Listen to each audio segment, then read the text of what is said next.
Hello friends and welcome to another quick MarioMayhem.com video. Today it's The Legend of Zelda and it's really rad. Those creatures from Ganon are pretty bad. So we better not muck around and delve straight into the dungeon and find out what's happening in Hyrule as we take a closer look at some facts, trivia and Easter eggs from the original Legend of Zelda from the NES. Number 9. Easing into this list, I thought we might start with a couple of Easter eggs. If you start the game and name yourself as Zelda, you can start the second quest right away. This unlocks a slightly different version of the game where dungeons are rearranged, usually feature multiple bosses, and their locations on the map can even be different. You can also save yourself a key in the first dungeon. Once you enter the Eagle as it's known, head back out and then head on in again. Now the locked door at the top of the room is open and you can keep the key to the right spare. Number 8. If you were relying on the English game manual to learn how to beat the boss Dig Dogger, you were in for a bad time. The manual incorrectly states that Dig Dogger shrivels up when attacked, when in fact attacking it will do nothing without playing your recorder first. The Japanese manual is a little bit more helpful on the subject, informing you that shockwaves will cause its body to shrivel up. I guess that means Link must be playing some serious recorder if he's sending out shockwaves from it. There's a fun little Mario crossover with the recorder too. The sound played when you use the recorder/whistle in The Legend of Zelda is the same sound the warp whistle makes in Super Mario Bros. 3.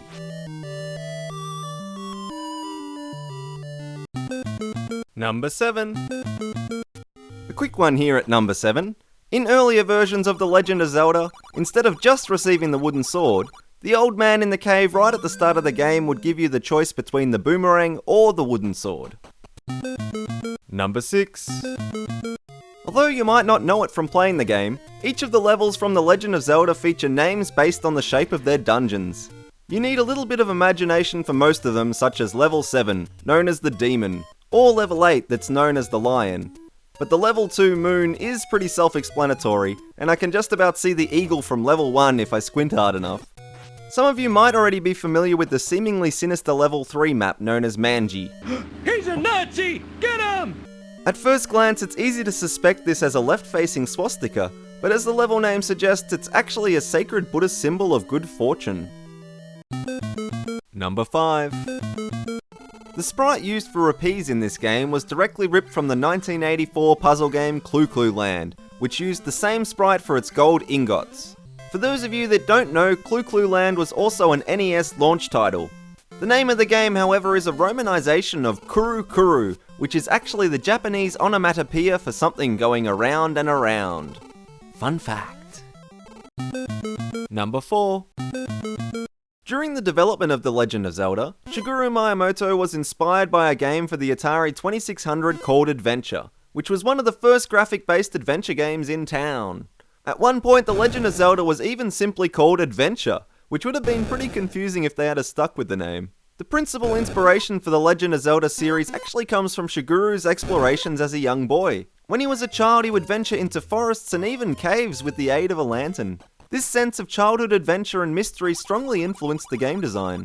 Miyamoto has even referred to the creation of the Zelda series as an attempt to bring to life a miniature garden that gamers can put inside their drawer. Pretty magical stuff.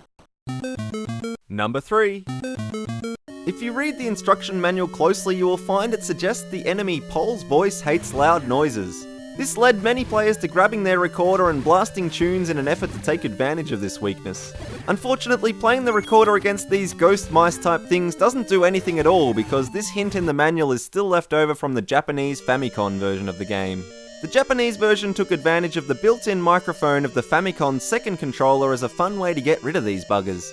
Simply make some noise into the microphone and watch them all bite the dust. Number 2. During an interview with the French video game blog Game Cult, Mr. Miyamoto stated that at the starting point of Zelda's development, the pieces of the Triforce were planned to be electronic chips. The idea was to have the game set both in the past and the future, where the hero character would act as a link between the tenses. As you probably already guessed, this is why our hero is named Link.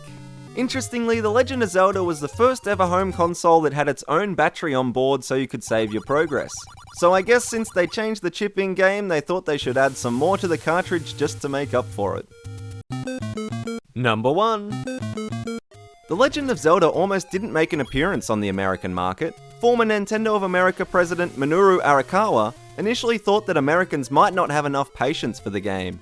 The Ultimate History of Video Games by Stephen Kent goes into this further, revealing that Nintendo even tested the prototype on their employees before committing to a US release. Still containing non-English text, Japanese-speaking employees even had to sit alongside the American employees to translate any kanji that appeared in the game. With its compelling gameplay and Token Miyamoto puzzles, naturally the game tested well, but there seemed to be a troubling trend. According to the Ultimate History of Video Games, Arakawa noticed that people needed as many as 10 hours of gameplay before they understood what was going on and began to enjoy it. I'm not sure how accurate these findings or concerns were though, as the game went on to sell 6.5 million copies worldwide, was a bestseller for Nintendo, and is often considered as one of the most influential video games of all time. Previously on Mario Mayhem, if you could introduce a new enemy to the Mushroom Kingdom, what would it be? Thanks so much to all of you for your amazing comments on the last video, you guys are awesome.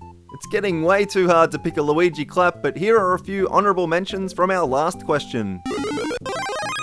But today the clap goes to Olivia Lee for this awesome comment. I hear Olivia once did the Mario so emphatically that she was removed from the Mario Bros Plumbing Co for reckless endangerment. So that's pretty good as well as this comment. And today we'll leave you with the question, if you could replace the wooden sword from The Legend of Zelda with anything else, what would it be? Let us know your thoughts in the comments below, and the best, most creative answer will be featured in one of our next videos. Don't be afraid to like other people's comments if you think they're good too, it's always nice to get a like. And that's it for today, friends. I hope you enjoyed these 9 Legend of Zelda facts and things. Don't forget to subscribe if you haven't already, share this video with your friends, keep those comments and likes coming, and we'll see you soon.